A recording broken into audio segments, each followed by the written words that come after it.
Hey guys, and welcome to Petrol Ped. You join me on a very, very windy day, by far perfect for filming, but behind me is a very special car. Behind me is perhaps the most misunderstood Porsche there has ever been. But that one, that's a very, very good example of a Porsche 924. And I've got a good friend of mine who's going to basically talk to me all about this car, tell us everything you never knew about one of the most important Porsches in the history of the company.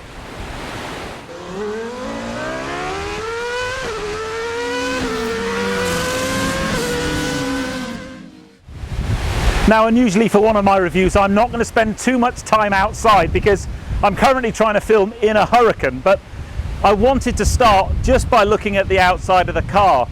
I've already learned a great deal about this car. So originally this was a project between VW and Porsche, and I'm not going to kind of steal the thunder of Duncan, who's going to come in the car, who's the owner of this car. He's had it for about 3 years. He knows the car inside out. He's done lots and lots of work to it, but obviously any Porsche knowledge at all, you will probably have heard of a Porsche 944, and I didn't realize that this came first. So this was the precursor to the 944, the car that was aimed to replace the 914, but it's a beautiful looking thing. This particular example is absolutely mint. The camera is not going to do justice to how good this car is in terms of condition. I just think it looks beautiful.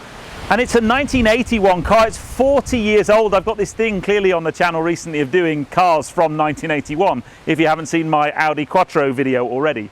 But it is a beautiful thing, but it is so windy today. I think the next thing we're gonna do is jump in the car, go for a drive, and we can have a really good chat with Duncan about this car, because even in the time I've been talking to him about it, it is fascinating, not just the history, but also just the mechanics of owning a modern classic like this.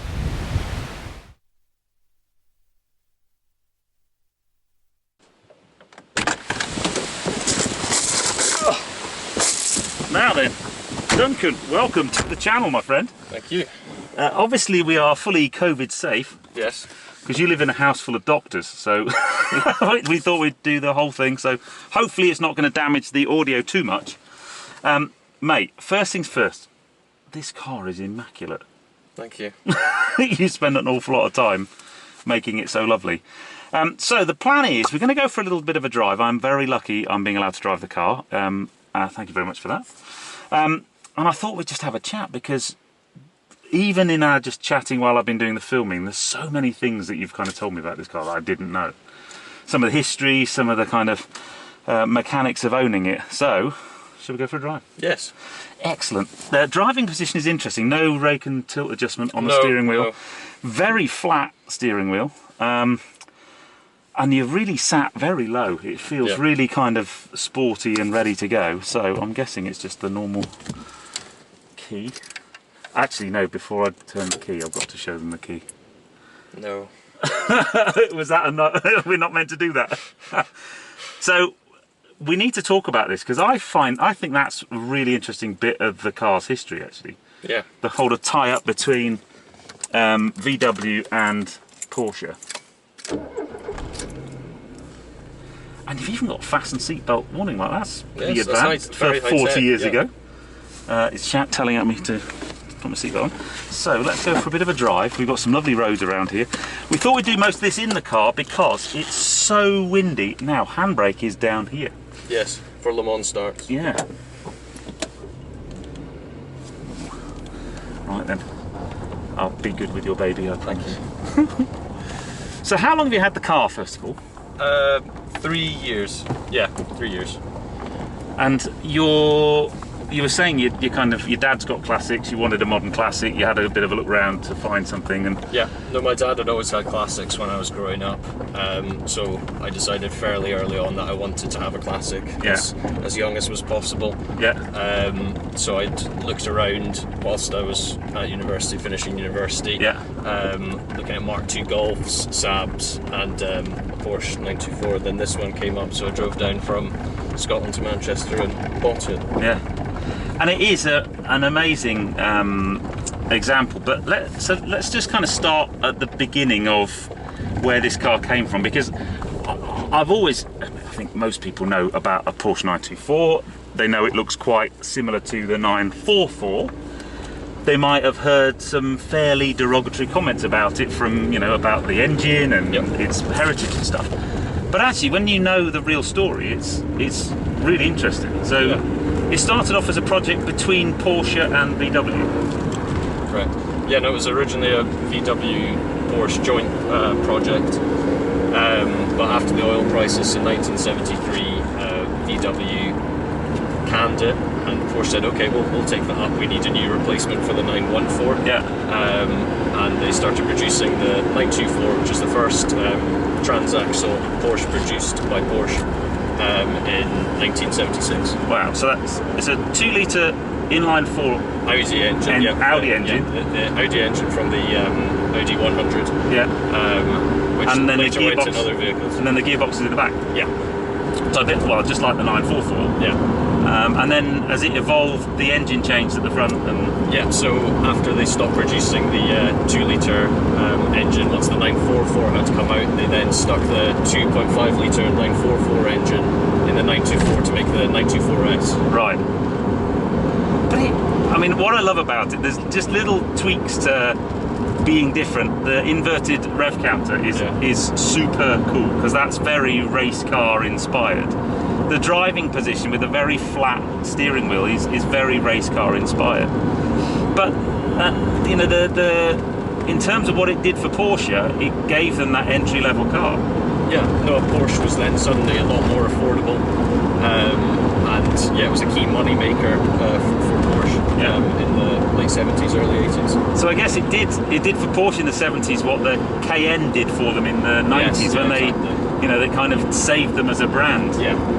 So, you know, anybody who kind of doesn't think it's a real Porsche probably needs to go and do their research. Yes.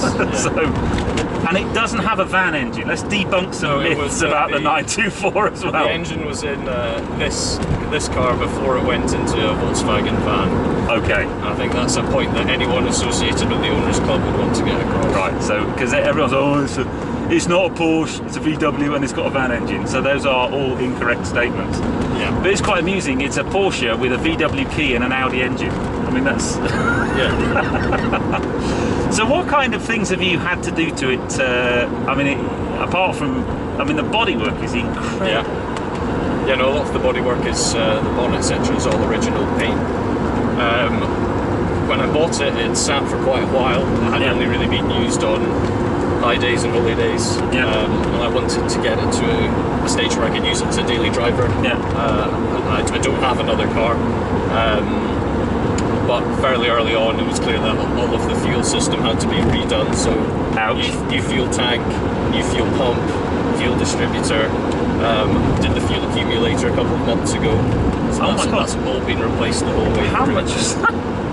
Quite a lot. Let's just say quite a lot. That's classic car for don't ask silly questions. I think when people say this is a poor man's Porsche, they need to appreciate the cost of replacing certain things. But lots of the parts on it are all still available. It's Volkswagen parts, it's Audi parts. It's very easy to get hold of lots of those places. Great. And inside, I mean, it's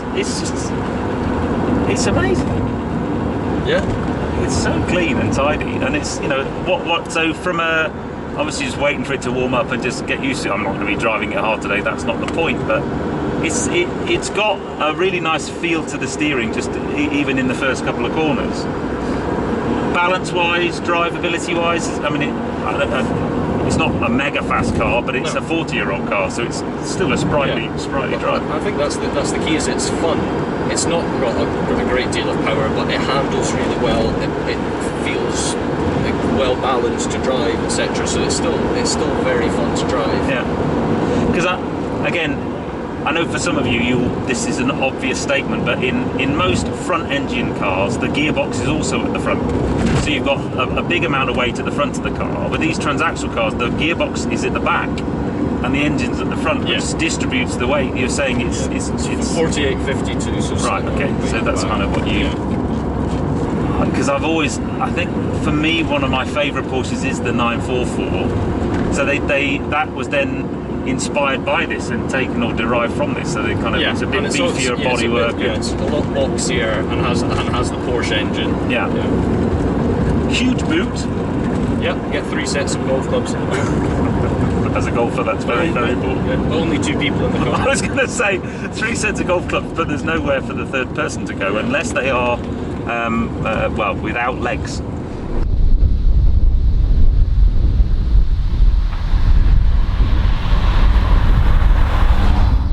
Having just driven that Audi last week, I'm really enjoying getting into these older cars because they remind you that cars aren't all about dramatic 0 to 60 times and flappy paddle gearboxes, and you know, it's nice when they kind of wander around a little bit and when the gearbox is a little bit more wobbly and they've got that patina and that smell, that history. I cannot believe this car has only got 56,800 miles. Yeah. Yeah, most of them that are left have gone over 100,000 miles. That was one of the key reasons I got the car, is I had so few miles. And how many? We've not got many left at all. No. I think there's out of, well, the 924S and the turbo, there's certainly under 1,000 still on the road in the UK. Wow.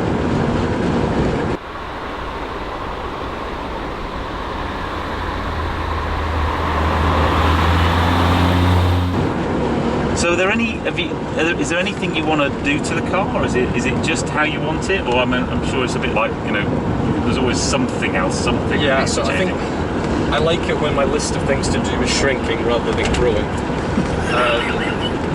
Certainly it grew over lockdown despite putting effort into getting things done. Yeah, but let me just stop. You were busy during lockdown doing important things like building a pub in the garden. Yes, yeah. They've got a pub in the garden, people, and it's not like just a bar with a couple of bottles in a fridge. It's a full-blown. Yeah, it's got a roof. It's got concertina doors. Those are difficult to manufacture. The Duncan logger. Yeah. Absolutely brilliant. So yeah, so you were saying your list of things is getting smaller. Yeah, just I think keeping different tasks on it, taking over, because you can't just leave it. You always have to. There's always something to do, and then something else goes. Like I was cleaning the car the other day, and the wing mirror came off. Right. It's now tightened and back on, but just it needs to be ticking over with maintenance on it. That's the kind of thing that you think, oh, that's classic car ownership for you. Yes. The wing mirror is just falling you off. just have to be patient. Oh dear me. No, it's beautiful. It's a real credit to you. And there's little details. I love the Porsche insignia down the door cards, and you're saying the centre caps on the wheels were hand painted by the previous owner. Yeah, because they should just be the plain black, but the previous owner dedication. got the Airfix paint on it. Yeah.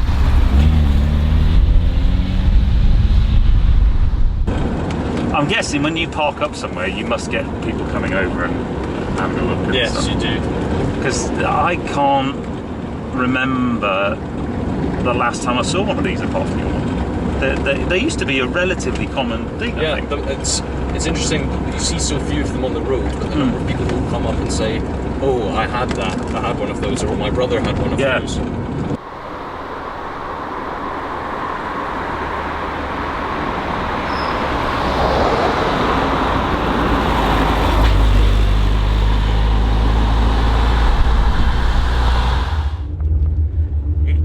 So tight and so nice. Yeah. It's amazing, really. 40-year-old car. I haven't even dared ask how old you are. 24. Oh, that's just made me feel really old. I could be your dad. So this car's like, significantly older than you. Yeah. Are you now hooked on the classic car thing? Is it now classics forever, or? I don't know. I'm very happy keeping this for a while. Yeah. And then make an assessment in 5 years' time or something. And I guess big question is, what in terms of values, because they're so they're a pretty rare thing now. Are the values holding their own? Are they going up? What's the? Yeah, I think they're starting suddenly moved up. The 944s have moved up, and I think that this is the next one to start moving up. But they've certainly, for a decent one, they've held their value. It's no longer a couple of grand to get a good one. Yeah. It's a couple of grand for a project car now. Yeah. I love that word, project car. That word project car basically means a completely knackered one that you're going to have to spend thousands of pounds on to make it look okay. Yeah. So that's good then. So if they're holding their value, I mean, I guess it's not quite a Ferrari 250 GTO investment, but modern day cars never hold their value at all. So, you know, and if you were to look at a different classic or the next one, have you got any ideas what would you stay within the Porsche brand? I think I'd probably stay within the Porsche brand. The goal eventually is a 911. Yeah. But I think that there might have to be a jump car between this and what kind of era of 911? 1980s one. Yeah. With a big whale tail on the back? Yep. Yes, the only way forward. Well, mate, I have to say huge thank you. I know these guys love looking at different types of cars, and it's always great to get an owner in the car just to talk about not only the backstory but the ownership, and I just think it brings an extra something that I wouldn't have been able to do. Out of the way, pigeons, that I wouldn't have been able to do had I just brought it out on my own. Yeah. So thank you very much for that. Guys, I hope you enjoyed this one. If you have done so, please give me a thumbs up. Comments below are always welcome. And if you haven't done so already, please subscribe to Petrol. Plenty more content to come. If you like this whole modern classics, older car thing, please put in the comments below, and I will do my best to kind of carry on trying to find this kind of car. This was a complete accident, basically. You live next door, you have a lovely car. You helped organise Lockdown Mini 2020, which was a good laugh. Yep. That was good fun, that. But yeah, I'll see you on the next film, guys. We're going to enjoy driving this lovely little car. Yeah, you stay safe and drive safe. I might have to go and get on Auto Trade now and look for, you know. You need to get a 944 now to be able to make a comparison. I do. Anybody who knows anybody with a 944, get in touch. Definitely need to. Maybe I could chat with Porsche Heritage.